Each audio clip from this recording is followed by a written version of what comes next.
কুষ্টিয়ায় দেখা মিলছে না শীতের, তাই জেলার পোশাকের বাজারেও নেই তেমন কোনো হাঁকডাক। যদিও বাহারি শীত কাপড়ে সেজেছে জেলার একমাত্র বড় পাইকারি মার্কেট আজিজুর রহমান সড়ক গার্মেন্টস পল্লী। এখান থেকে অন্তত ৩ জেলার প্রত্যন্ত এলাকায় যায় গরম কাপড়। ব্যবসায়ীরা বলছেন, ঠান্ডা বাড়লে বেচাকেনায় সরগরম হবে পাইকারি বাজারটি।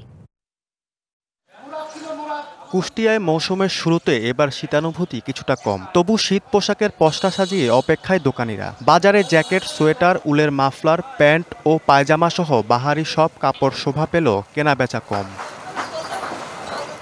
জেলার সবচেয়ে ব্যস্ত ও একমাত্র বড় পাইকারি মার্কেট কবি আজিজুর রহমান সড়ক গার্মেন্টস পল্লী। প্রতি বছর শীতের শুরুতে এখানে দেখা যায় ক্রেতা বিক্রেতাদের হাঁকডাক, কিন্তু এবার এখনও জমে ওঠেনি বাজারটি।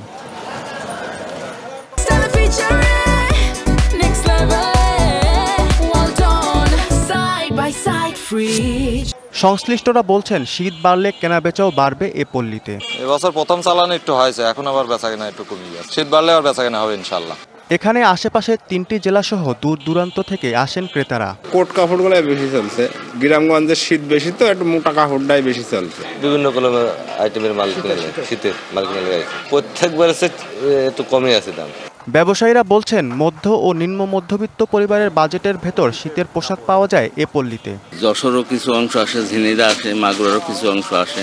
পাইকারি যারা হাটে বসে বিক্রি করে তারা নিয়ে যায়।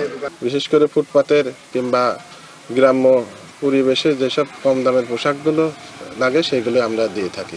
আর ব্যবসায়ী নেতাদের শঙ্কা, শীতের পোশাক আশানুরূপ বিক্রি না হলে অর্থ সংকটে পড়বেন তারা। এতে আসন্ন ঈদ বাজারের ব্যবসায়ও দেখা দিতে পারে মন্দাভাব।